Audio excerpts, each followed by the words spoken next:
Good Wednesday to you, everybody in Com 831. Welcome to week boom 5. How you doing, man? I'm looking chewed up. Been up since early this morning. Let's fix my chair here. All right, that's a little better. The march of time happens to all of us. Speaking of time, much better. Now I'm here, your sufficiently caffeinated communication instructor with another review for the week. Let's talk a little bit about what we're going to be doing this week, and then let's talk about some important things that are going to be happening next week, okay? Week 5, we will continue our reading in Tapscott's and Williams Macroeconomics.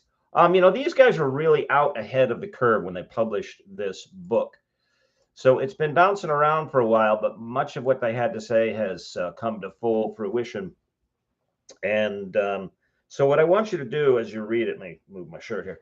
I want you to read it less as a predictor text, like, oh, this is going to happen because it's already happening, and more as an explainer text, meaning, okay, now how do we make sense of this as we move through this digital age? Okay, so we're going to be reading chapters 5 through 10. It's not, I keep trying to remember to put it up on my shelf next to me. I have like 2 or 3 copies. It's not a heavy or hard read. All right, so I think you can breeze through this with ease. Okay. That is this week. Now, coming up next week, the 29th, your papers, your part 1 are due. And, let me remind you, and this is clearly laid out in the instructions. This is not a draft submission. Don't send me draft work. This is the first part of 1 paper. So you're not doing 2 papers. All right. This paper will contain an annotated bibliography that you'll convert into your literature review for your final paper. So please, even at this stage, know the difference between an annotated bibliography and a literature review. And on the instructional sheets, I tell you what needs to go into an annotated bibliography. And remember, the purpose of doing the annotated bibliography is to you're the researcher's benefit, because your job now does not revolve around so much finding your way to the information. The information is all over the place. Your job revolves around finding your way to the most reliable information, because that's trickier. Okay. And an annotated bibliography will guide you in that endeavor. All right. So I'm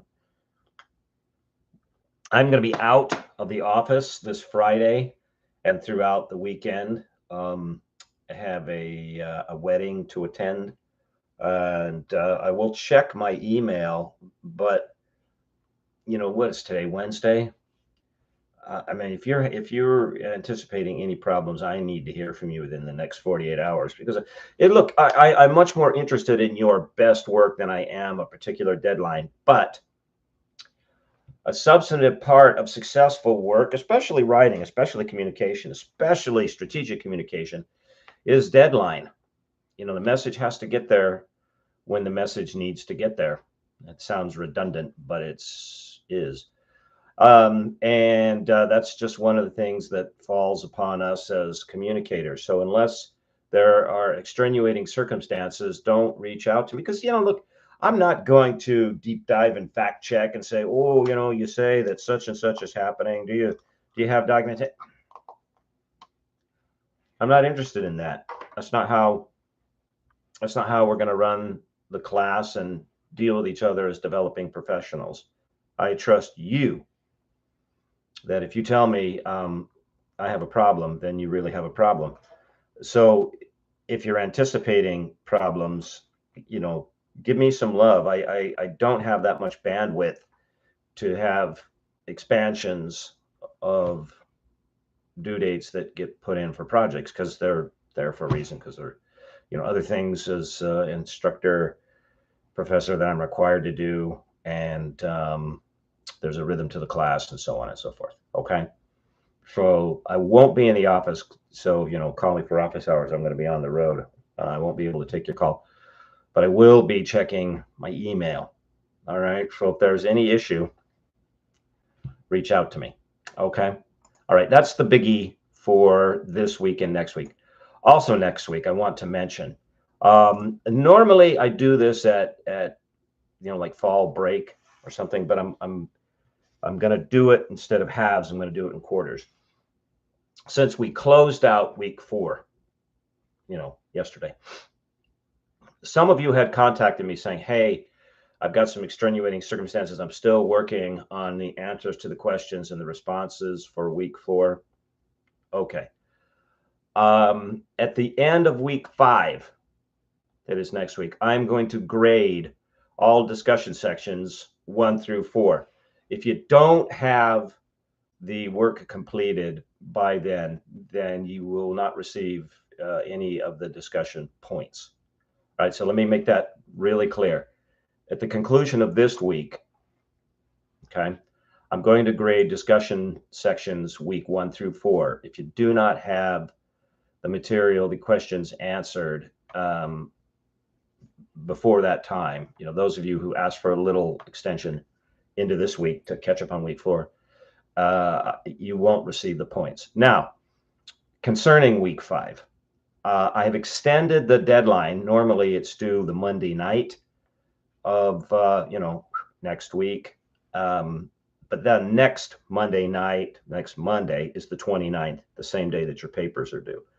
So I've extended the due date for discussion questions for week 5 to the night of the 30th, which is Tuesday night, instead of the night of Monday, which is the 29th.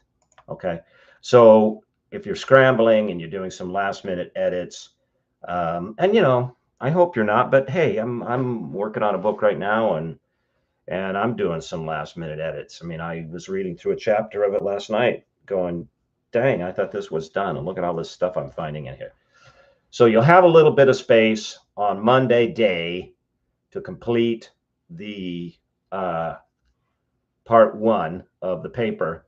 And then you'll have a little space, if you need it, on Tuesday day to answer the discussion questions. But please be nice to your fellow classmates and don't wait until Tuesday at, like 10 o'clock at night to answer the questions, because they're waiting for people to respond to when there's not anybody there, and then they can't respond.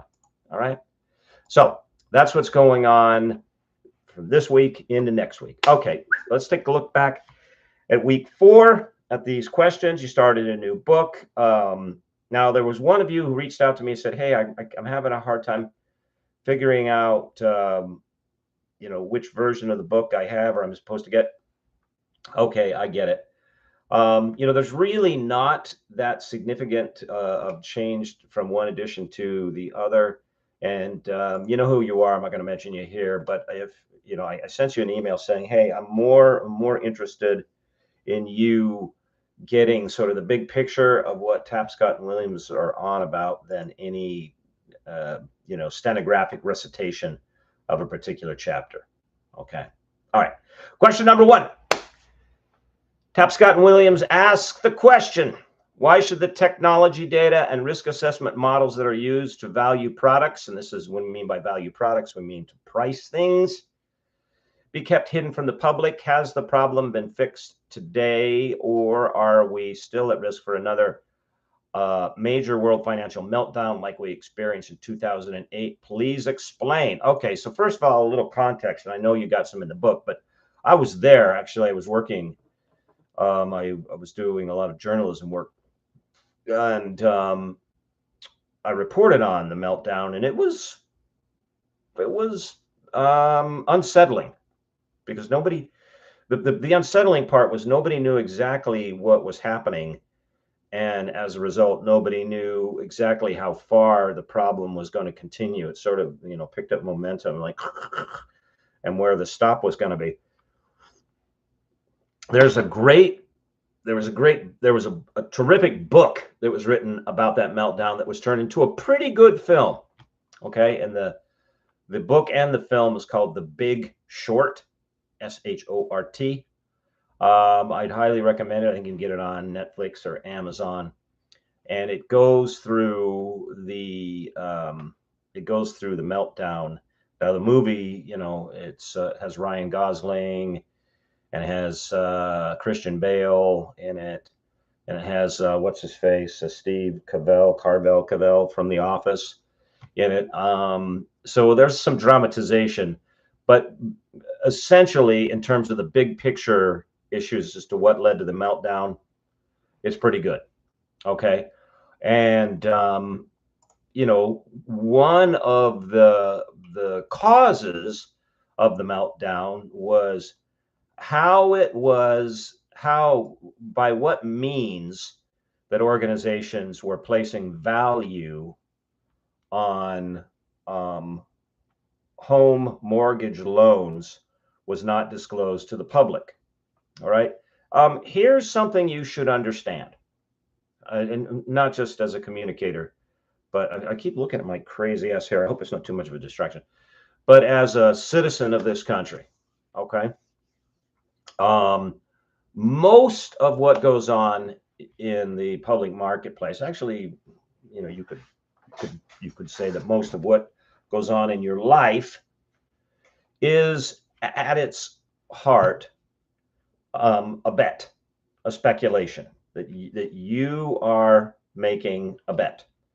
That is, you are betting that the outcome of something is going to happen in a certain way based on the input. So, for instance, you're betting that putting your time in here to Regent and your money will result in a degree that makes you marketable in your chosen field. That's a bet. Okay. And, as with any bet, you should go into it with as much knowledge as you possibly can, and as little presumptions as you possibly can. You'll find this, especially if you get into crisis communication, you're going to find that individuals and organizations, and I mean groups of individuals, whether they're, denoted as a corporation, a legal body or not, they get into trouble most often because they don't know something, B, assume that some other thing is true, not knowing what it is, and then C, don't bother to find out. Now, this is the interesting part when you get into communication. If you will understand that frequently people do not bother to find out what they don't know, it's not because they're not aware of what they don't know. That's true. But often they have a hunch that they should be paying attention to something, but they don't, as an avoidance tactic. It worries them. It gives them anxiety. They go, I don't want to hear about it. And they don't ask. And this gets individuals and organizations into big, big trouble. Okay. So yes, the means by which the bets that were being placed on mortgages were hidden from the public. Part of why they stayed hidden is people just didn't want to know. So back to my point, everything is a bet. And that includes, and especially is true of the financial markets. Now, I'm going to tell you, something that you may or may not be aware of. Every single one of you owns stock in the stock market. If you expect stocks and bonds, if you expect a return on social, you might say, I don't have any investments, If you work for any kind of an entity that's promised you a retirement, they're paying for that retirement by placing money in the stock market, which means putting money into companies with the bet that the company will do better, so they get more money out, or bond market, which means making loans. That's just a fancy word for a loan. Okay. So if you work for a company that's promised you a retirement, you're a stockholder. If you assume that you're going to get any Social Security of any kind when you retire, you're a bond holder, because that's how this thing is currently funded. If you receive any government assistance by the way of healthcare or food, the government makes money, tries to keep those funds afloat significantly by loaning out money. All right. So in the 80s, 90s, and then 2000s, there was a financial trend in which home mortgages, people borrowing money to buy homes, that there were finance companies would take several of them, put them together, like put them all together, and then sell the loan to investors. Now you might say, well, why would anybody want to buy a bunch of loans? Well, something else you should be aware of just as a consumer. Okay. If you look at an interest rate, even a really low interest rate on a large amount of money, let's say you buy a home and what's, let's say you get the interest rate's what, like 6-8%. Okay. And you get, a $250,000 home at 8%. And that's just not a flat 8%. It continues to compound and compound and compound and compound. You pay the actual price, the $250,000, several times over. So you pay much, much, much, much more for the home than $250,000 because you pay interest. So if you were able to buy that loan and receive those payments, that's a pretty good deal for you as an investor. And they began doing this throughout the 80s, 90s, and 2000s in massive quantities. But the question is, that only works if the people who took the loans that are all bundled together actually pay for the loans. What if they don't pay? What if they default? What if they can't pay? What if the economy, which was doing really well prior to 9/11, suddenly goes and people can't pay their mortgage? And actually a lot of people they're like, hey, sorry, I can't pay. And they just walked away from the house, and the bank's like, oh, wait a minute, you got to pay for this. And they're like, yeah, come and get me. See if you can find me. I'm broke. I don't have anything that's of value for you to take. And that happened across the country. And people that were betting that people continued to pay their mortgages lost enormous amounts of money. Now, how those mortgages were being valued, that is, whether it was, a bundle of them was a good deal or a bad deal, was not disclosed to the public. So this is what they're talking about. Okay, sorry for the preamble. Amber, let's see what she said. We'll just say T&W. T&W raised an important question about why the technology data risk assessment models used to value financial products are often kept hidden from the public. They point out that when these tools are secret, it makes it harder to hold people accountable, increases the chances of systemic problems like what happened in 2008 financial crisis. Even today, while there are some safeguards and risk management practices meant to prevent another collapse, and actually, Amber, I'm going to give you the bad news. There aren't. They're still making loans hand over fist to people that really can't pay them. And they're still selling those loans in bundles to investors. But I digress. The financial system is more complex than ever. New products, algorithms, global markets, connections make risk harder to track and understand. Transparency has improved a bit, but the core problems Tapscott and Williams have identified, hidden models and opaque risk models, still there.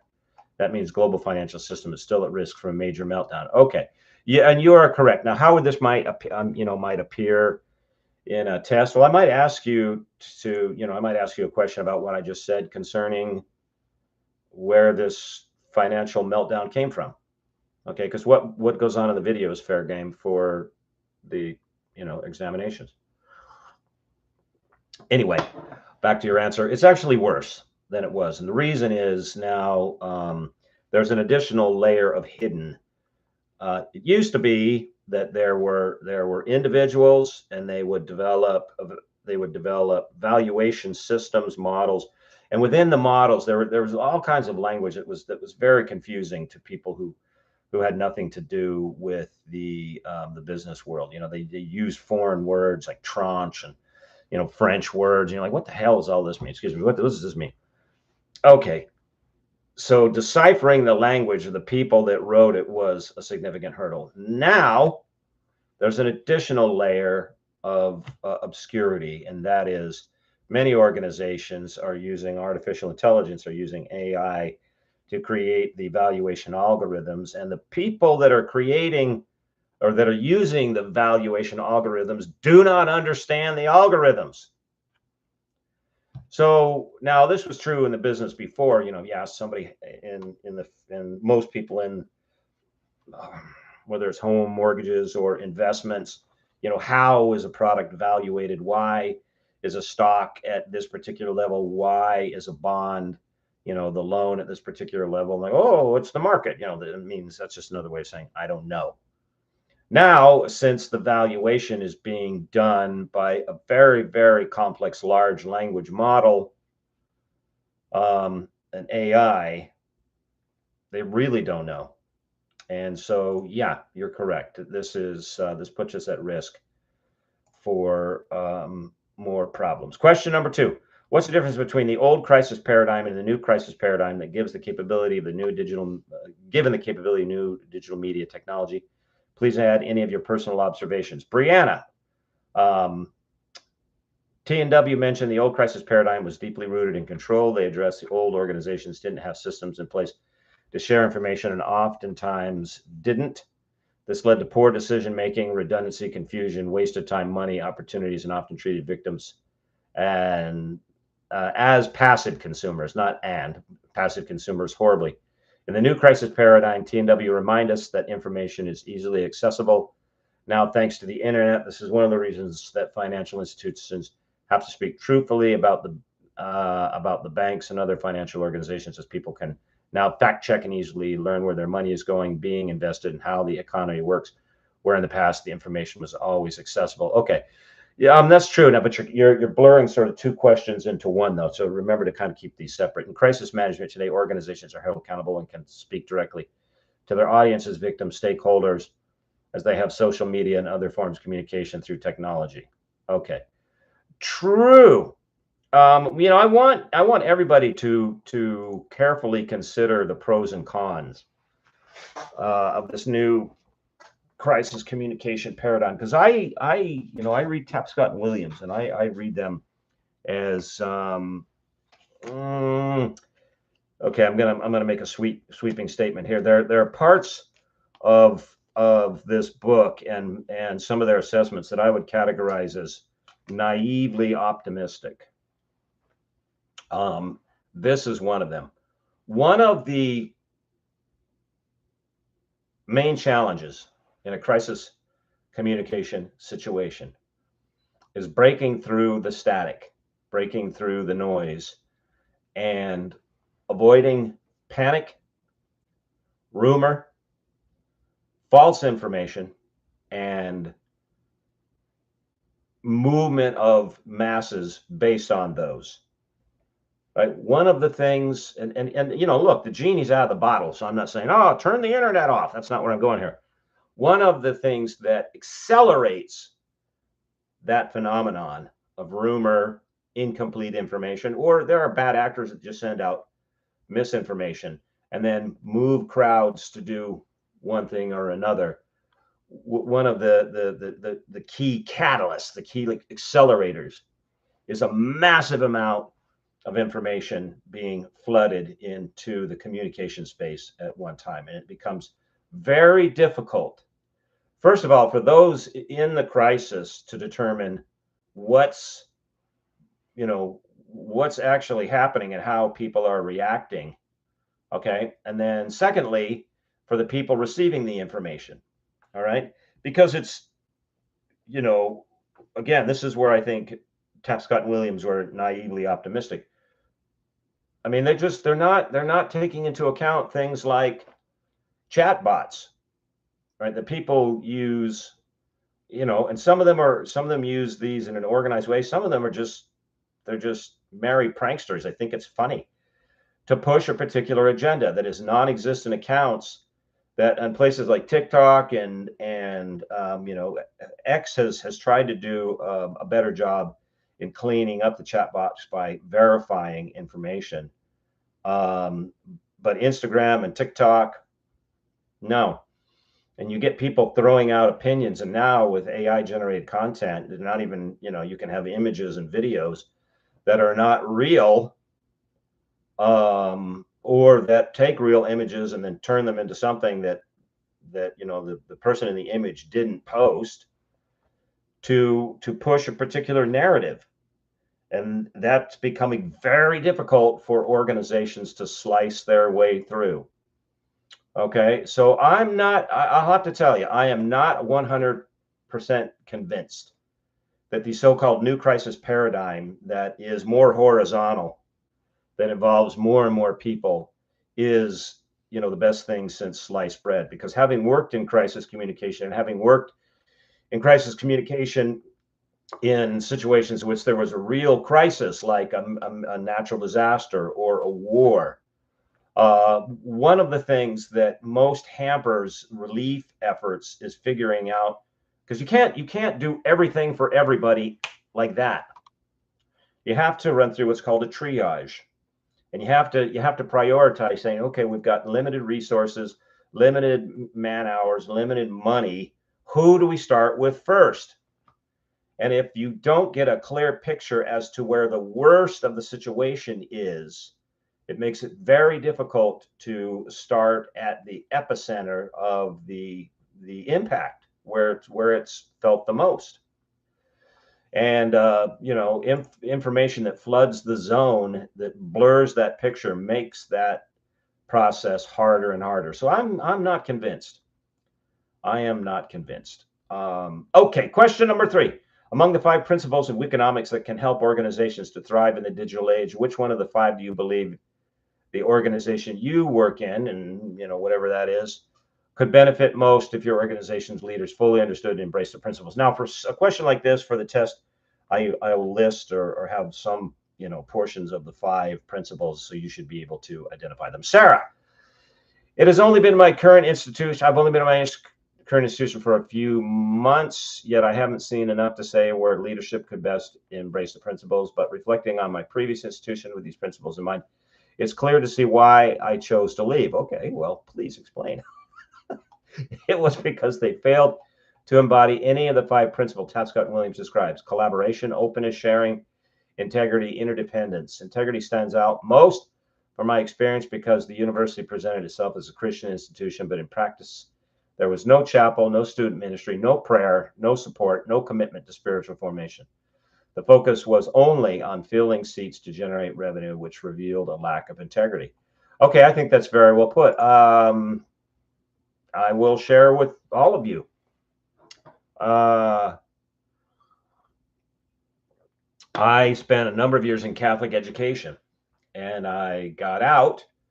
And this is not, I'm not saying this is the case for every Catholic educational institution. There's some really good ones. The ones that I were involved with, the Catholic part of the Catholic education was just this veneer. It was like a cellophane wrapper, with the image of a cross made in China on it, crucifix. And when you just scratched through the wrapping, there was nothing Catholic or Christian about it.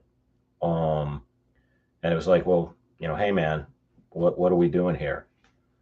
So I understand that. It was, and I worked for a ministry, media ministry, and the same thing was true. And it was like, hey, where's the integrity here? You're gonna talk the talk. Well, what's more important, walk the walk. So, okay. Question number 4. In chapter 4 of T&W, introduced the concept of prosumption. This is important. What does this mean, and how is it related to organizational innovation? Okay. This actually, this phenomenon has picked up steam, and is widening out from consumer products to non-tangible products. Now, what's a non-tangible product? So entertainment falls in that category. Okay, you can't eat it or wear it or live in, a Netflix series. All right, um, but it's something that you pay money for, and you're seeing this, the rise of consumer input into the non-tangible product output. So maybe I should be going like this, especially in YouTube. There has been this absolute enormous rise of what could be called the non-expert expert, people who are there on YouTube to dispense advice to you about everything from relationships to, how to build a deck to makeup tutorials. Many of them, after they build an audience, opt for a live stream subscriber only model for a portion of their content, during which they're taking feedback from the audience about the process and then shaping the product as a result of it, the presentation. So it's very much consumer driven. However, let's go back to the beginning and see what the devil this prosumerism is. Charlene. T&W defined prosumerism as the fusion of production and consumption. It means that the consumer can no longer be viewed as only a passive end user of products or services, but rather as an active participant in their creation, personalization, improvement. Prosumerism means that in today's digital world, business model becomes co-creation between a firm and its client based on utilizing consumers' knowledge, creative input. Okay, in conclusion, prosumerism shows that innovation is now more networked and collaborative than before. Therefore, any organization that's going to succeed in the future will need to embrace this principle, or at least be aware. Look for an organization, and this includes you as an entity that are striking out into a job market. Okay, whenever you undertake something new, whether it's going into a field, looking for a job, you're at a job, and you're deciding, the team is deciding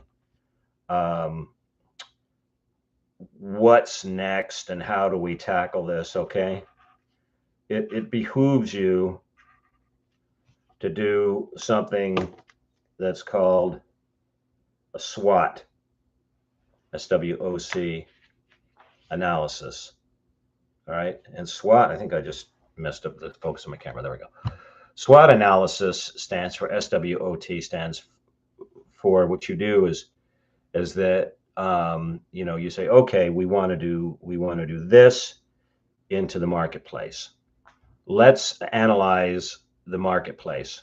What are the strengths of the process or product we're proposing in relationship to the marketplace? It's brand new, no one's doing it. The ones that are doing it, they stink. What are the weaknesses of this process?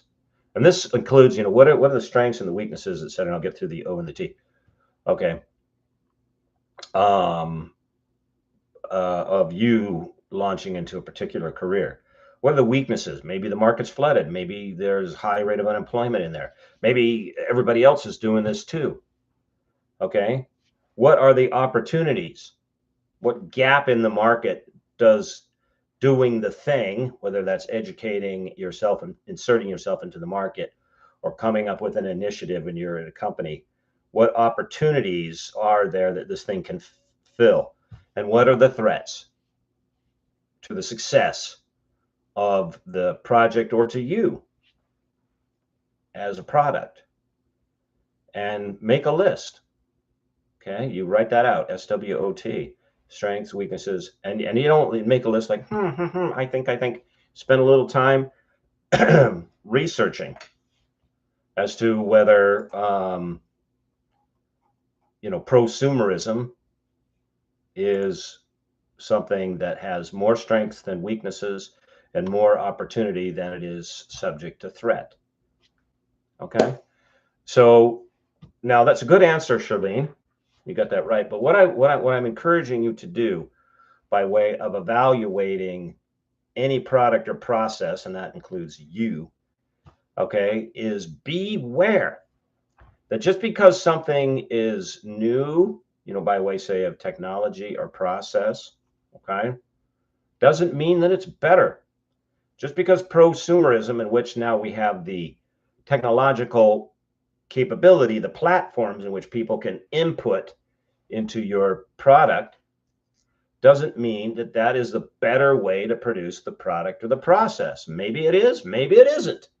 Do the SWOT analysis. Don't not look into the collision between the product and the process and market forces. That is what people will actually pay for, because you don't want to know, because it makes you nervous, because you don't think it's important, because now you're making a bet without being informed. And those are the worst kinds of bets that you can make. Okay. All right, everybody. Thank you very much. Remember, next week, this week, no Friday for me. All right. Rough last couple of weeks for our nation. Very difficult. So I hope you're all keeping well, keeping close to home, hearth, and God. Remember that I think about you, I pray about you, and I will see you next week on Canvas. Bye-bye.